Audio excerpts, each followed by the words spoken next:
And ito naman guys, this is the energy of success.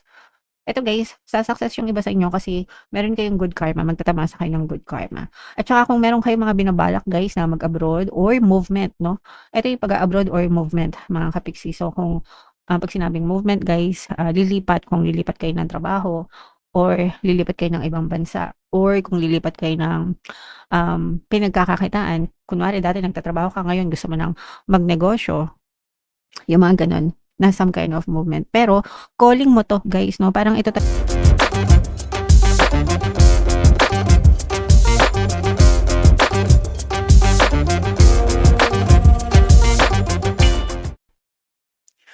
hello guys, hello Taurus, welcome back to Pinoy Pixie Tarot. Ang pamagat ng episode natin for tonight is first half kapalaran para ngayong June 1 to 15 para sa Taurus, Sun, Moon, Rising sign and Venus. So, unahin natin tong deck na to guys. Ito yung mga angel messages para sa inyo or yung mga paparating sa inyo guys ngayong June 1 to 15.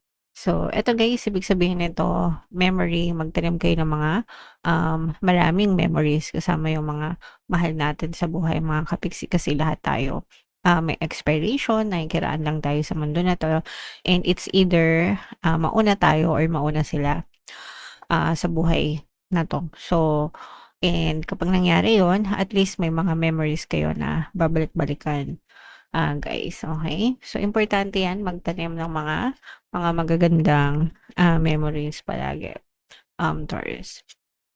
Another message para sa inyo guys, wow! So, ito guys, no, ito yung reminder sa mga um, real estates. Ito magre-resonate ito una sa mga real estate agents. Kung meron kayong mga binebenta guys na mga bahay, condo, lupa, properties, whatever, mga kapiksi na properties, maaaring maging favorable sa inyo yung mga pagbebenta nyo ngayong June 1 to 15. So, maaaring pumaldo yung mga sales nyo, yung mga bentahan nyo. Kung meron kayong mga pending na mga commissions guys, na maaaring yung makuha yung mga commission nyo.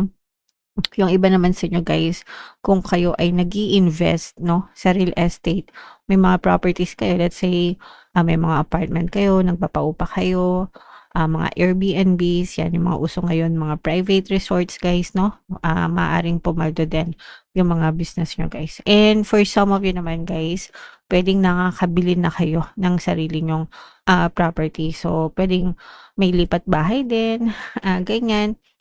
Kung dati nag-uupa lang kayo, ngayon lilipat na kayo dun sa bahay nyo.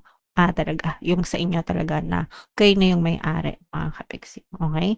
So, kahit ano kayo dyan, guys, para nakikita natin na nagiging maganda yung energy ninyo dyan. Okay? Alright. And another message, guys.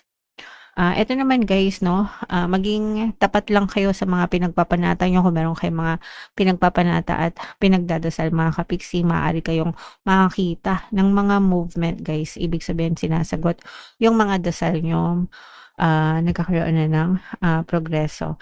So, tiyagaan lang yan guys 'no, hindi yan nadadaan sa santong paspasan, ang pagdadasal. Inaantay yan, mga kapiksi. But importante na you have faith, no, you have trust, mga kapiksi. Alright? Okay, so comment down below if naka-resonate kayo dyan. Ito naman guys ay sa love naman. So, tingnan naman natin yung love message or love advice para sa inyo, Taurus. It's safe for you to love, okay? So, open your heart, mga kapiksi. Um, it's safe for you to love. Is, especially dun sa mga kapiksi natin na galing sa mga field relationship, no?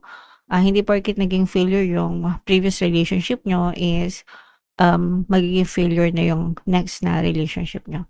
So, it's okay guys. Ibig sabihin, hindi lang tama yung tao na yun para sa inyo or hindi yun yung tamang relationship para sa inyo. But, deserve mo pa rin magkaroon ng harmonious na relationship, next na partner na talagang itatrato ka ng tama, mga kapiksi. At saka yung mamahalin ka ng para sa'yo lang, walang kaagaw. Okay? Alright. So, another message for you, Taurus.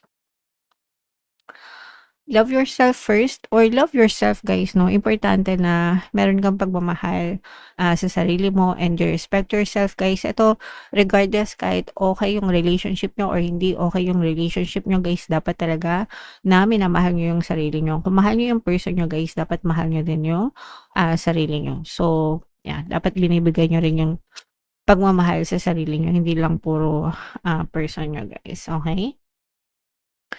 And another message, ito naman separation guys, now for some of you, maaaring magkaroon ng separation or cool off. Pwedeng ano guys, hiwalay as in babay na talaga. Yung iba naman pwedeng moment of separation lang. Pwedeng emotional separation, pwedeng hindi pa kayo hiwalay physically pero emotionally may gap na. Mga ganun guys. And usually nangyayari yan kapag meron ng hidwaan, no? Sa pagitan nyo ng iyong partner at ng iyong specific person. And okay lang yan guys. Kung hindi para sa inyo, wag ipilit, di ba? So, comment down below if naka-resonate kayo dyan. So, ito yung deck na gagamitin natin. Shuffle natin to. Hanapin natin yung energy ng Taurus. Habang sinashuffle ko to guys, panoorin nyo muna yung video natin regarding sa ating paano mag-manifest ng abundance video course. Kapiksi, sawa ka na ba sa mga struggles at hirap sa buhay mo? Masipag ka ba at masikap sa buhay ngunit hindi ka pa rin umaasenso?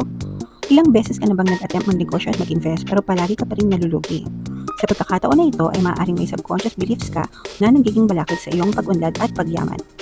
Introducing, paano mag-manifest ng abundance video course. Dito ay matututunan mong ma-overcome ang mga balakid mo para tuluyan ka ng umunlad, umasenso, sumagana, maging matagumpay, successful at maswerte sa iyong kabuhayan, pera, trabaho, negosyo, salapi at kaperahan ng bonggang-bongga. Dali, mag-send na ng email sa pinoypixie@gmail.com at simulan na ang iyong pagyaman ngayon. Alright. So, sa lahat ng gusto mag-avail ng course guys, naka-flash sa screen nyo yung mga available courses dito sa ating channel. Sa mga interesado guys, mag-send lang kayo ng email sa pinoypixie@gmail.com. And sa mga naghahanap ng pampaswerte guys, no, meron tayong money shaker jar. Ito yun guys, no, super liit pero super effective. Super powerful na bote guys, no, at saka ito. So, sa mga interesado, ito yung WhatsApp number guys. I-chat nyo lang ako dyan kung gusto nyo sumakses sa kaperahan mga kapixie. So, Taurus kayo ay represent ng Queen of Pentacles. Meron din tayong another presence dito ng Earth signs, Capricorn, Taurus, Virgo. For some of you, maaring may Earth element kayo sa inyong natal chart or you may be dealing with another Earth sign. So, at saka water sign, Cancer, Pisces, Scorpio. So, ito guys, sa negative, mga kapiksi na kita natin dito na for some of you, maaari kayo naka-experience ng toxicities guys, no? Pero malalampasan nyo rin ito. Makakawala din kayo sa toxic na to. Ito yung toxic na sitwasyon, toxic na bagay, or toxic na tao na nagpapahirap. Yung iba, parang ginagapos kayo nito. Parang hinahawakan kayo sa leeg. For some of you, pwedeng kinokontrol kayo. Lalo na sa trabaho guys, kung very controlling yung mga boss nyo or micromanager. Minsan kasi guys sa companies, merong micromanagers na mga tao, no? Pag sinabing micromanager, parang lahat kung ano yung sinasabi nila, dapat yun yung gagawin mo na parang wala kang kalayaan or freedom na gawin kung ano yung gusto mo. Yung iba naman, parang super stricto ng mga boss nyo. Na parang hinahawakan kayo sa leg. Pwede ito ma-resonate dun sa mga kapiksin natin na nagtatrabaho sa ibang bansa, mga OFW. So, minsan kasi madalas sila yung nagiging biktima ng mga abusive na amo, no? Lalo na yung mga ating mga domestic helpers na mga kapiksi. Okay? So, yeah, tsagain nyo na lang guys kung wala kayong ibang malilipatan. Pero if ever man na meron kayo ibang malipatan para sa sarili nyong peace of mind, lumipat na lang kayo ng trabaho or workplace guys, okay? And ito naman guys, this is the energy of success. Ito guys, sa success yung iba sa inyo kasi meron kayong good karma, magtatamasa kayo ng good karma. At saka kung meron kayong mga binabalak guys na mag-abroad or movement, no? Ito yung pag-abroad or movement, mga kapiksi. So kung pag sinabing movement guys, lilipat, kung lilipat kayo ng trabaho or lilipat kayo ng ibang bansa or kung lilipat kayo ng pinagkakakitaan. Kunwari dati nagtatrabaho ka, ngayon gusto mo ng magnegosyo, yung mga ganun, na some kind of movement. Pero calling mo to, guys, no? Parang ito talaga yung destiny na nakatadhana para sa'yo. Kaya yung iba sa inyo, hindi kayo masaya sa trabaho nyo, kasi hindi yan talaga yung para sa inyo, pero tinatawag ka dito sa trabaho nito kasi ito pala talaga yung para sa inyo. So parang calling nyo yan yung destiny nyo, guys, and sasuccess kayo, magtatagumpay kayo dyan, magiging maganda yung progress nyan para sa inyo, kasi ganun talaga yun, guys. Kapag nakita nyo yung para sa inyo, talagang sasuccess kayo dyan ng bonggang-bongga, mga kapiksi. Okay? Alright. Ito naman, guys, for some of you, this is a new beginning pagdating sa relationship, no? So, pwedeng may mga bagong relasyon na sumisibol. Excuse me. Kaya mga bagong relasyon. So, pwedeng nasa situationship pa lang kayo, guys. Very early sa relationship, mga kapiksi. Pero, importante, guys, na alamin nyo muna yung mga totoong intention. At saka ito, guys, pwedeng ano din ito, no? Pwedeng siya rin yung maging sagot sa sugatan mong puso, no? Makakatulong siya sa paghilom mo. Kaya nga meron tayo ditong it is safe for you to love, no? Sabi ko nga sa inyo kanina, hindi porket biktima kayo ng failed relationship is yung susunod na relationship nyo is mga failure na. Hindi ganun, guys. It's safe for you to love, and makakatulong itong person na to para mapabilis ang iyong healing, mga kapiksi. And pero alamin nyo din yung totoong intention nitong person na to, guys. Okay? Syempre hindi nyo naman makikilala yan hanggang hindi nyo nakakasama sa relationship, guys. So balance lang, mga kapiksi. Alright? So what else? Yan, i-mind-mind nyo na yan, guys, yung mga bagong relationship na yan, itong progress, success, paglipat, guys, no? I-mind-mind nyo na sa comment section. Ito, guys, for some of you, parang merong nagpapahirap sa inyo, no? Ito nga yung sinasabi natin. Ito nga yung sinasabi natin na for some of you, pwedeng natatrap kayo sa isang toxic na sitwasyon or sa isang toxic na tao. Parang paulit-ulit na nag-aaway, paulit-ulit na ginagawa ng hindi maganda. For some of you, naaabuso kayo talaga nitong person na to, mga kapiksi. So, kung kinakailangan nyo ng tulong sa ibang tao, para matulungan kayo or mabigyan kayo ng advice, mga kapiksi, humingi kayo ng tulong, kasi yung iba parang medyo depressed na dito, guys, kasi parang ang tagal-tagal nyo nang nagdudusa, and yung iba talagang inaabuso kayo nitong person na to, mga kapiksi.